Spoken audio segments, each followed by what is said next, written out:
こんにちは、加藤です。ついに月下美人のつぼみが膨らみ始めました。この咲いてるところを描こうと思うんですけれども、今ちょっと時間が早くてまだつぼみなんですが、本番に入る前につぼみのスケッチをしておこうと思います。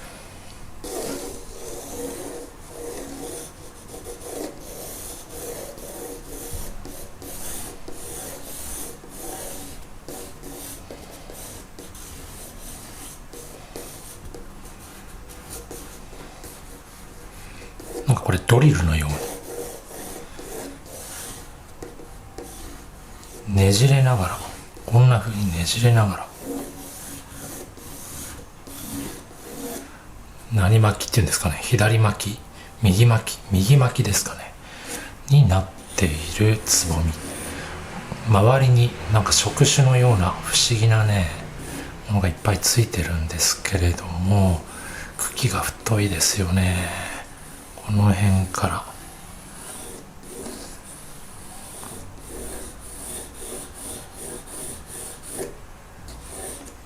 ここから急激に太くなって、その外側にこの触手のような、なんて言って例えるんでしょうね。これはね、手みたいな、紐みたいなものがいっぱいついてるんですね。ちなみにこれ今使っているのはステッドラーの 2B です。いつものごとく描きながら線を何本も束のように使って、線を束のように使っていらないところを後から消していく、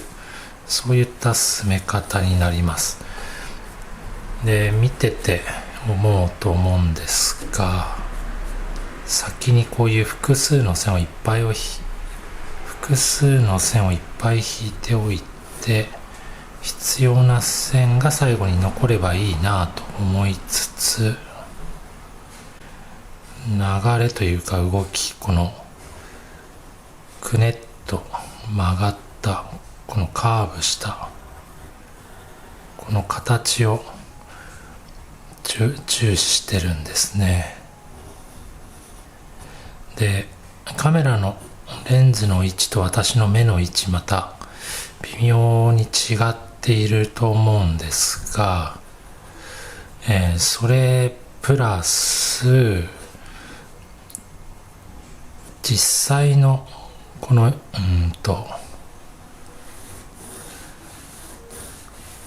このひげ、突起出ているこの紐みたいな位置とはちょっとね違うところに描いてる場合があります。つまりこの絵の中でちょうどいい位置を探りつつ、位置を決めていっているので、そっくりそのままの位置ではないと思います。正確な位置を再現しているのじゃなくて、ルール、秩序は例えばこの生える、飛び出ている、生えてきているこの触手の秩序はなるべく合わせているんですけど、例えばこの位置どうでしょうね。時計回りにこう螺旋のように回りながら並んでるんですかね。この位置なんかねルールがあるはずで、そのルールを探しつつルールにのっとっていれば、個人差個体差があるので実際の位置からは変える場合があります。これ植物の葉っぱ、花びら描くときいつもそうなんですけれども、正確な位置を再現するというよりも、いい絵にとってね、いい位置を探りながら、だけど秩序は守りながらいい位置を探っています。いい位置を探りながら決めていく、決断していってます。どの辺に、だからなんて言うんでしょう、画面上のバランスを重視した配置に置き換えてます。 2B だとちょっと濃かったかな、ね、この辺結構複雑に細かくて赤い色の濃いやつがいくつか並んでいるので、少し強めに鉛筆使ってみましたけれども、先端に向けて徐々にね、柔らかく色が薄く淡い感じに変化していくので、それに合わせてあんまり強い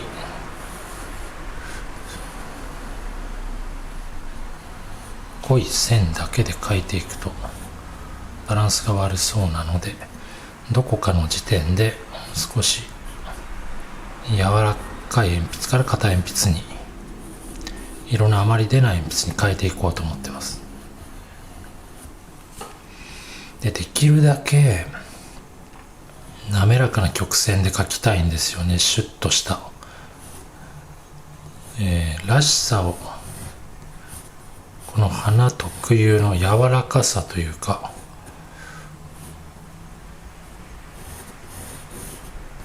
曲線が集まってできているこの塊の感じが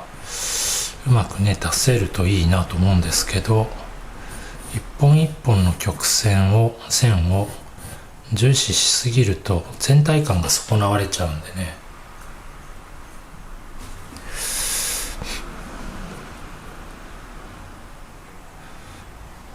いやでもなんかだいぶ開いてきたような気がする。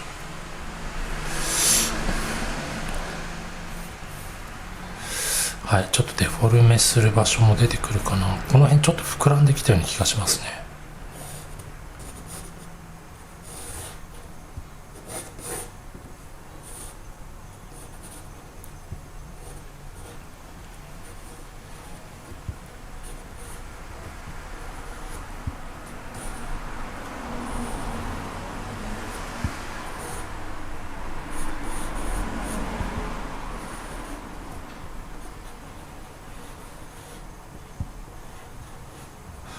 何重にも重なっていて、でこの下にこの紐みたいなヒゲみたいなのの下に白くて綺麗な花びらが隠れているんですよね。眠っているというか、まだね眠っている感じですけど、これから目が覚めるというか、一気に開いてくるんですよね。だいたい今まで見てきた感じだと7時半くらいから開花が始まって、で10時くらいがピークになることが多かったんですが、この新潟でこの開花を見るのは初めてなので、若干緯度の違いで時間も違ってくるかなという気がちょっとしています。実際どんなもんなのか見てみないと分かんないですけどね。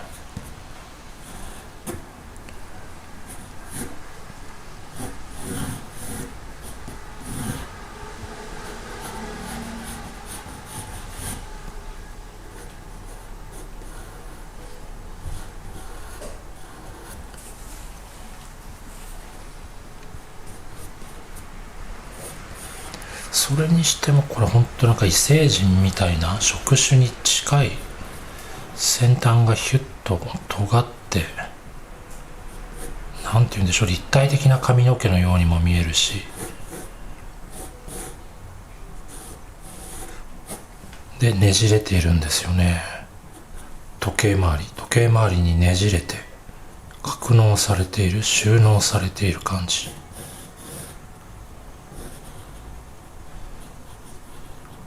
で、どこからかこの紐みたいな触手が薄い花びらに入れ替わっていくんですね。この辺までは触手のような、ここからこの辺までは触手のようだったのが、ここから先っていうのは先端に向けて徐々に入れ替わっていく感じ。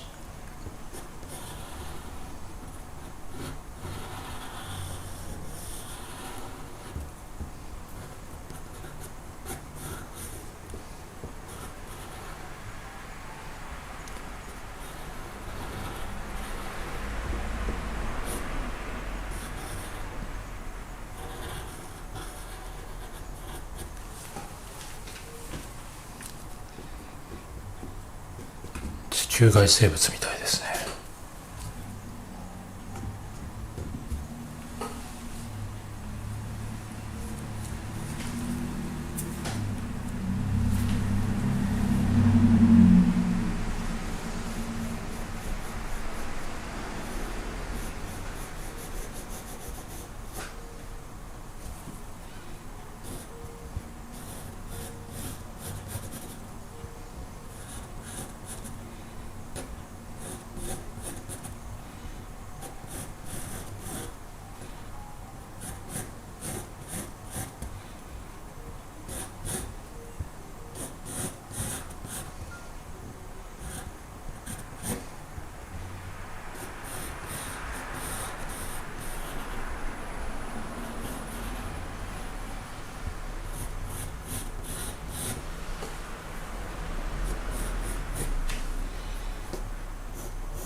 人物描くとき、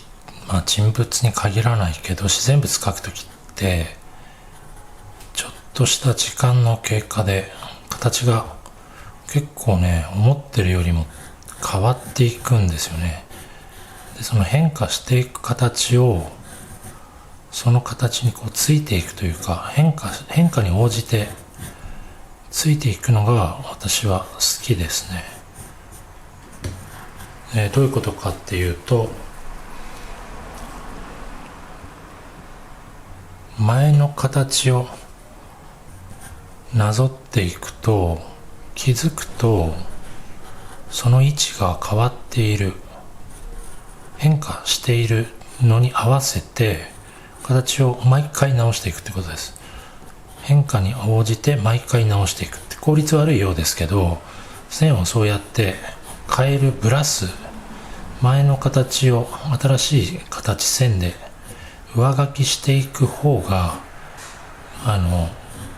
絵が動くというか止まらないっていうか、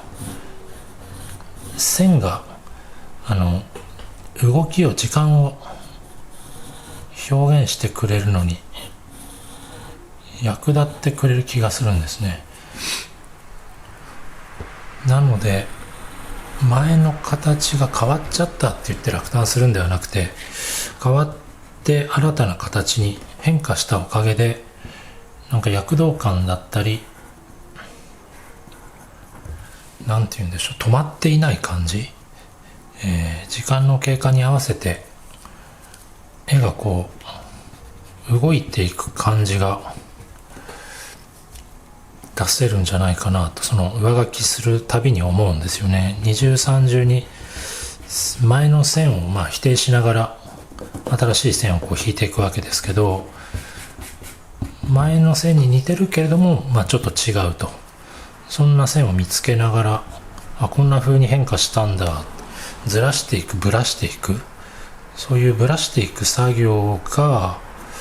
私は結構好きですね。もう一回見直してみたら本当はこんな形だったって、前の形を前の形を大事にしすぎないというか、新たな形をより前の形よりもいい形になってるんじゃないかと、形が進化したんじゃないかと思えるように上書きしていきます。書いてみるとね、さっき書いた線が実は違ってたんじゃないかってね、思うこと多いんですよね。で、そうやって何度も修正した後っていうか、線を上書きした場所っていうのは必然的に前の形よりもはっきり見せようと、前の形よりもいい形のはずだっていうので、ちょっとね筆圧も強くなって線も何本も集まって集積していくせいで複雑になっていくんですよね。特にこの辺り今そういう状態です。書き始めに比べて形がずれてきた、何度も修正しているせいで線が複雑になってきた、構造も複雑になってきた。でその時に辻褄の合わないところが出てくるので、それを一生懸命今合わせようとしてるんですね。辻褄を合わせながらいい形を、本当にいい形だけを抽出しようとしていく。逆に最初に書いたいらない形というか、間違っていた、絵にとって必要ないなっていう形は淘汰されていく。そんな風に書き直すごとに形が洗練されていくような気がします。そのためのこの傷跡というか、間違った線、最初に合ってると思って書いた線が違っていた場合でも、それはそれでなんて言うんでしょうね、絵の肥やしというか、絵の肥やしになってくれる感じがします。特にこういった複雑な形状のものを描くときは、描いていくうちにどれがどれだか分かんなくなってくることよくあるんですが、まさに今私もここ描いてるこの部分なんかは、最初なかったこの紐みたいなのがまた出てきたんですね。やっぱりね、ちょっとずつね、開いてる、膨らんでる気がするんですよね。今動画で撮ってるから微妙に揺れている、時々揺れるの分かると思うんですけど、これね、風で揺れてるだけじゃなくて、自身が、このつぼみ自体が開こうとしてね、動いてるんだと思うんですよ。時々ね、揺れるんですよね。今回は今窓開けてるんですけど、これ窓を閉まった室内で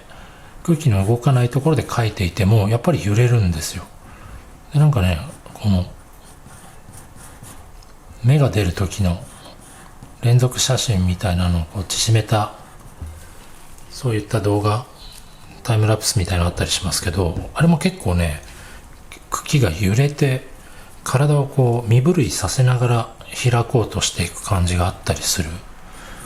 それにこれなんかね、近い気がしますね。身震いさせながら、なんか自身を花がですね、花びらをこう震わせながら広がっていくような、そんな感じをね、受けます。比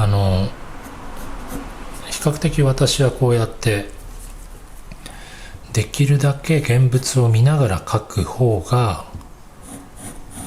描いてて、なんて言うんでしょう、気持ちが乗りやすいので、写真を使うよりも絵にしやすいなと感じているんですね。写真を使うことそのものが別に良くないとか思ってるんじゃないんですけど、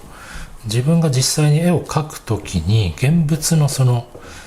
目の前にそのものがあって、今言ったような身震いしながら開いていくような、そんな光景にやっぱ立ち会ってるライブ感みたいなのが作品に力を与えてくれると思うので、なんて言うんでしょう、こう息をしていない線というか、干からびた線を上手に引いても絵にはなりにくいなって感じてる部分があるんですよ。そんなわけで、目の前に物が用意できるんであれば、それに越したことはないと。上手に描けるかどうか、形が正確に捉えられるかどうかっていうのは、それはまた別問題、二の次で、要はどんな風に表現したいかっていうかね、どんな絵を描きたいかっていうのがまず根底にあると思うんですね、皆さんね。描こうと思った理由っていうか、何かしら理由があって紙と鉛筆を用意して始めてると思うので、その時に基礎勉強っていうかね、形取る練習っていうのも一つの目的でしょうけれども、どんな絵にしたいのかっていうのをね、何を表したいのかっていうのを考えるように。逆にそれがないとね、なんか抜け殻のような絵になっちゃいがちなので、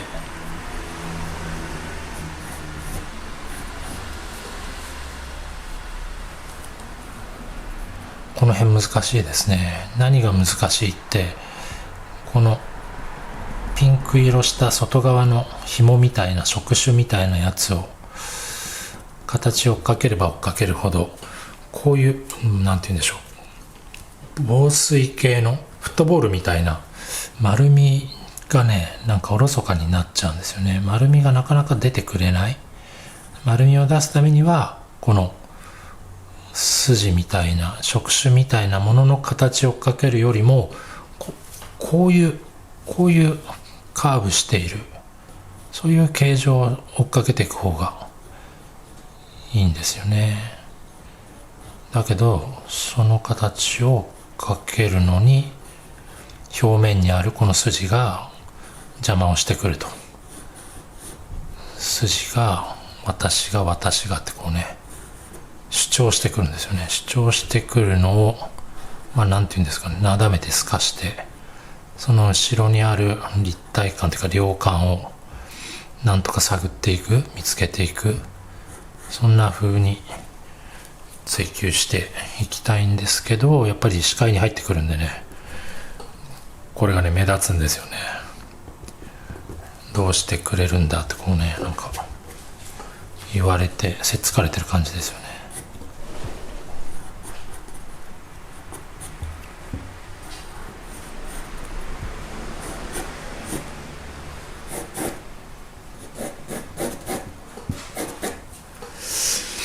筋、線と調子、色をつけるためのタッチとがこう一緒になってしまいがちで、今どっちなのか、形状の輪郭を描いているのか、その量を表すためのタッチを入れているのか、多分同時に進めていくことになるんですけど、量感表現と輪郭を描こうとする線が同時に描くことになるんですけど、こんな感じ。はい、ちょっと時間になったのでここまでにしようと思います。